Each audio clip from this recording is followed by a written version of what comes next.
السلام عليكم ورحمة الله وبركاته. ازيكم حبايبي متابعيني؟ عاملين ايه؟ يا رب تكونوا بألف خير وبألف سعادة يا رب. وحشتوني كتير كتير كتير كتير من الفيديو اللي فات للفيديو ده. يلا بينا نبدأ الفيديو ونصلي على الرسول عليه أفضل الصلاة والسلام. وما يحلى الكلام إلا بذكر نبينا عليه أفضل الصلاة والسلام. النهاردة بقى ولا لحمة ولا فراخ ولا حاجة. بصوا احنا خلاص جبنا آخرنا في الحر دوت. جبنا آخرنا في الحر ده. هنعمل ايه النهاردة؟ هنعمل بانيه سمك. بانيه السمك النهاردة هنطلع منه طاجن مكرونة.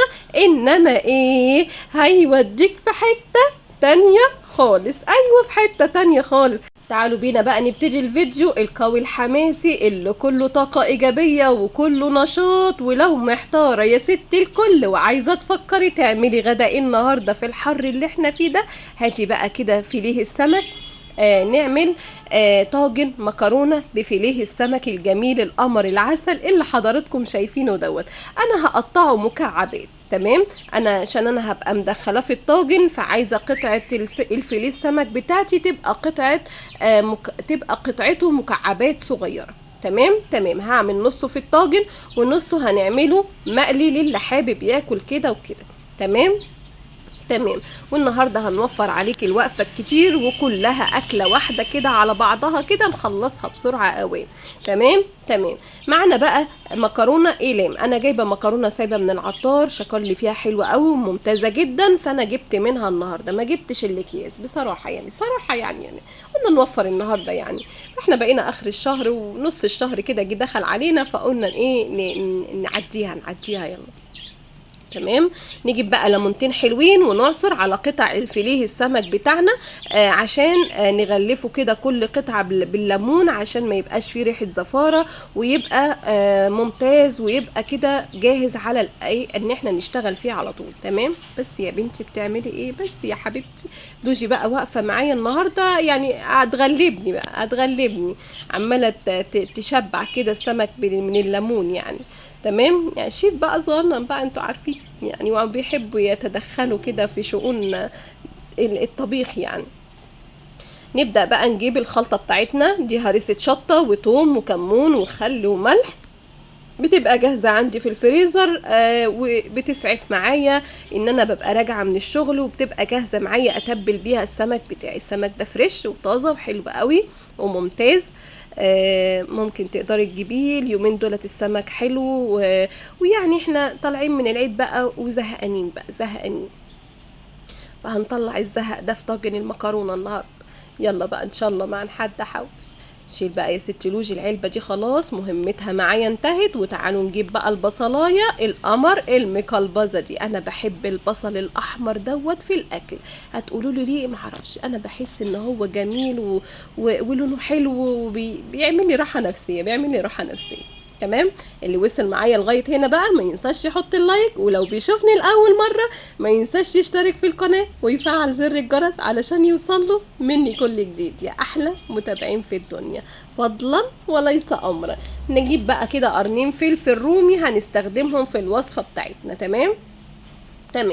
تعالوا بقى نجيب بقى المادة الدهنية بتاعتنا. خرطنا البصلاية، نزلنا بمكعب زبدة مع الزيت وهناخدها على البوتاجاز، وحاطين حلة كمان معانا على النار فيها مية سخنة، وهنحط لها ملح وهنحط لها زيت عشان نسلق المكرونة بتاعتنا النهاردة نص سوا. تمام. عشان هتكمل بقى سواها في الفرن بتاعنا. تمام كده. اللهم صل وسلم عليك يا حبيبي يا رسول الله. معايا كده بقى المكرونة هننزل بيها نص كيلو من المكرونة. تمام. والبصلاية بتاعتي بتتحمر، هنبدأ بقى ناخدها كده تشويحتين 3 وننزل بالفيليه السمك بتاعنا على البصل على طول. تمام. قلب كل الكلام ده. بص بقى، انا بقول لها هاتيلي كيس بقول للوزي هاتيلي كيس المكرونه. كيس المكرونه ايه بس؟ هو الواحد راجع من الشغل مهيس. بقول لها هاتيلي كيس الجبنه الموتزاريلا من الفريزر، هتحطه في عيني. يعني انا هتحطه في عيني يا بنتي بالراحه يا بنتي يعني خليكي كده كيوت كده، مفيش فايده. تمام. حطينا بقى، هنستخدم جبنه موتزاريلا في الوصفه دي، هنحطها بقى على وش الطاجن كده عشان تبقى خطيره خطيرة خطيرة. المكرونة بتتسلق معايا، يلا ننزل بقى بالفيليه السمك القمر ده على الايه، على البصل بتاعنا والمادة الدهنية بتاعتنا. ده بيرجع لذوقك انت، عايزة تعمليه بسمنة بلدي، عايزة تعمليه بزبدة بس، عايزة تعمليه بزيت، ده بيرجع لذوقك انت واللي انت بتحبيه في البيت. تمام، وده بيرجع اختيارك انت واللي انت بتستخدميه في البيت. ما توقفيش نفسك عند حاجة. انا استخدمت زيت زيتون وحط مكعب زبدة صغننة. هننزل بقى بقرنين الفلفل الرومي، تمام، هيخلوا لها كده طعمه حلو وشكلها حلو. ونبدا نقلب. انا ما رضيتش اكتر بصراحه في الفلفل الالوان والحاجات دي، انا حبيته يكون خفيف وسريع ويكون سهل علينا. انا حطيت بس قرن فلفل رومي كده يديله طعم ويديله شكل، مش اكتر من كده. تمام تمام. والمكرونه بتاعتنا شغاله حلو. نبدا بقى نجيب بقى ايه التوابل بتاعتنا. هنحط على السمك ده بقى، انا جايبه توابل سمك من العطار وانا جايه ممتازه. قولوا له انا عايزه توابل السمك، هيديكي ب5 جنيه ب10 زي ما انت حابه. تمام. نجيب بقى الدقيق بتاعنا برضو معايا كده بقى ايه اللي هيعمل لي الصوص الابيض بتاعي بديل الكريمه اللباني. هنجيب 3 معالق دقيق نغلف بيهم بقى ايه الكلام ده كله. تمام. ونجيب بقى حبه سمسم، والتركاية هنا اللي هتوديها في حتة تانية هي حبة البركة، الحبة السوداء. هيبقى أكل كده صيني على مصري وحاجة ايه خطيرة. ونحط بقى حبة بابريكا، ونقلب بقى الكلام ده كله مع بعضه. وادي توابل السمك اللي قلت لحضراتكم عليها. ونغلف بقى كل الكلام ده كله مع بعضه، وناخده كده تشويحة وتقليبة عشان لما ننزل باللبن بتاعنا. انا معايا هنا في المقدار ده 2 من اللبن كبار بالقشطة بتاعتهم، عشان يديني كده دسامة وطعم كده يكون حلو ومميز. تمام تمام. ننزل بقى باللبن. بصوا ما شاء الله، لبن معايا بالقشطة دسم، هيديني طعم حلو وتست عالي قوي، يعلي معاك التست يعني والطعم. ونقلب بقى الكلام ده كله. تمام. حط كوباية اللبن التانية، ونبدأ بقى نقلب كل الكلام ده كله مع بعضه كده. طاجن المكرونة معايا كان خلص. نبدأ بقى نصفي المكرونة بتاعتنا نص سوا عشان تكمل بقى سواها في الفرن. تمام. انا بشوف السمك بس بتاعي استوى ولا لا، لان انا طبعا انا عايزاه يكون مستوي ويدخل الفرن يا دوبك بس ايه يتشكشك في الفرن وياخد له لون. تمام كده. ندوق الملح بتاعنا مظبوط. تمام. ناخد بقى المكرونة كده استوت، ناخدها بقى نرفعها من على البوتاجاز ونبدأ نصفيها ونجيبها بقى لحضراتكم بعد ما اتغسلت. والصوص معايا بقى ما شاء الله اللهم بارك بقى خطير. هننزل بيه بالمكرونة ونقلب تقلبتين، وكده بقى معايا طاجن المكرونة اللي بالفيليه السمك خطير. أكلة سريعة، أكلة سهلة، أكلة كده بسيطة موفرة النهاردة في الجو الحر دوت، وما خدتش مني نص يعني ربع ساعة تلت ساعة، ما خدتش مني وقت. تعالوا بقى ناخدها، يلا ناخدها بقى بكبكة اهي. يلا بقى تعالوا عالطاجن بتاعنا وننزل بقى بالكلام ده كله. بس كده بس كده، هو ده كل الكلام وهو ده كل الايه الحوار النهارده. طاجن المكرونه بالفيليه السمك، هو ده الحوار بتاعنا النهارده. ومعاه كده حبه بركه وسمسم، يعني كله قيمه غذائيه لولادنا. نجيب بقى الجبنه الموتزاريلا ونحطها على وش الطاجن بتاعنا، ونكون مشغلين الفرن بتاعنا على درجة حرارة 180 تحت وفوق. هيغلي كده غلوتين ونبدأ بقى ياخد لون ونطلعه على طول. نكون احنا بقى في الوقت ده جهزنا معانا الدقيق اللي احنا هنقلي بيه السمك بتاعنا. تمام. لوجي مصممة تحط معايا، حط يا ستي، حط يا ستي لوجي. لايك بقى وكومنت حلو منك لو وصلتي معايا لغاية هنا. يلا ناخد الطاجن، يلا ناخد الطاجن ونحطه في الفرن بتاعنا. تمام كده. نروح بقى على الرخامة ونجيب طبق ونجيب الدقيق بتاعنا. تمام، انا هاخد 3 معالق من الدقيق ومعلقة نشا واحدة. النشا دي هنا مهمة جدا. تمام،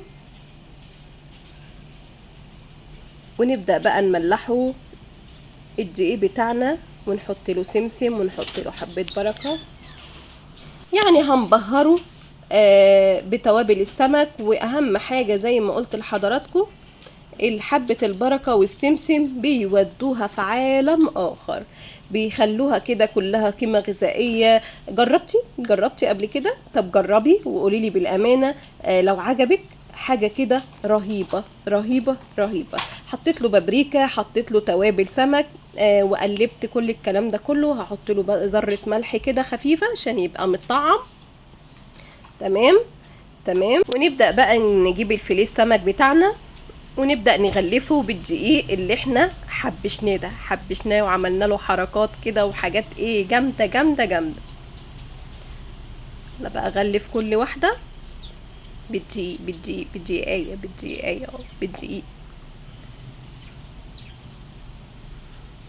بس كده.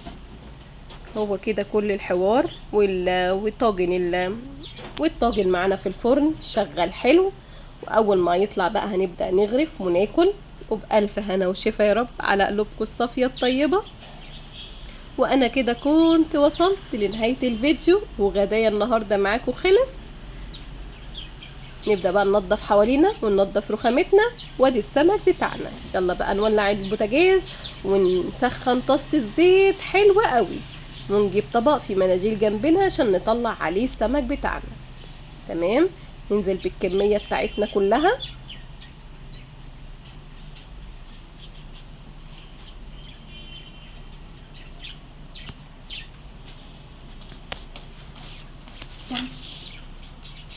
تمام، يعني بنحط الكمية كلها. ما تقلبيش خالص على السمك، سيبيه، نزلي وسيبيه. ما تفضليش تقلبي فيه. دي خطوة مهمة جدا وأساسية جدا، ان انت تحطي السمك بتاعك، واول ما ياخد لون وتحسي ان هو خد لون خالص تقدري تقلبيه. بصوا ما شاء الله الطاجن بتاعنا اللهم بارك خطير. ادي السمك بقى كده خلاص ما شاء الله كده حلو قوي. نبدأ بقى نقلبه. تمام، استني عليه شوية. انا اقصد ان انت تستني عليه شوية، ما تقلبيهوش اول ما تحطيه. لازم تسيبيه خالص خالص لغاية ما ياخد لون وياخد راحته وياخد كده وقته في ان هو يبقى كريسبي ومقرمش. النشا معانا بتلعب دور حلو هنا، ان هي هتخليه لنا مقرمش خالص. نبدأ بقى نطلع السمك. خلاص كده ما شاء الله لونه ما شاء الله جميل. حبة البركة شكلها باينة فيه كده جميلة، والسمسم حاجة كده صيني النهاردة، صيني على مصر يا جدعان. طلع بقى لايك بقى، لايك، حطوا اللايك بقى، انتوا لسه ما حطيتوش، مش بخلة بقى. يلا بقى كده طلعنا السمك، ونبدأ بقى نروح نحطه بقى في طبق فيه بقدونس. عندنا بقدونس كده في البيت نقطعه، عندك جرجير، عندك خس، زي ما انت حابه. نبدأ بقى نرص البانيه بتاعنا، السمك اللي مقلي بالسمسم والحبة البركة. نبدأ بقى نحط له كده حبة ديكوريشن، يعني حبة كده زغللة عشان العين كده بتاكل قبل الفم يا ولاد. نجيب بقى اطباقنا وتعالوا نشوف الاخبار ايه. يلا بينا نشوف الاخبار ايه. يا رب استر، يا رب يا رب تنجح يا تفتح، يا رب يطلع حلو يا جدعان. نبدأ بقى نطلع جوسي خطير رهيب والله. بأمانة الله لما عملته قررت ان انا انزل لكم الفيديو فورا. بصوا الجبنة الموتزاريلا، عايزة اقول لكم ان طعمه السمك طعمها خطير مع المكرونة بجد رهيبة. الطبق يتحدث عن نفسه.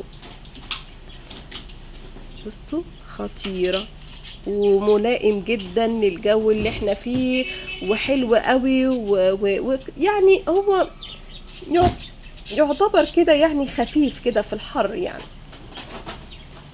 كل واحد ياخد له بقى طبق المكرونة بتاعه مع قطعة السمك، وشكرا على كده.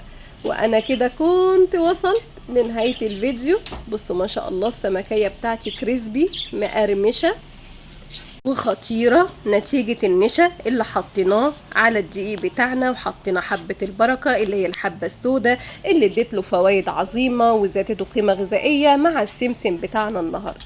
وده كان يومي وده كان غدايا، وبألف هنا وشفا يا رب على قلوبكم الصافية الطيبة.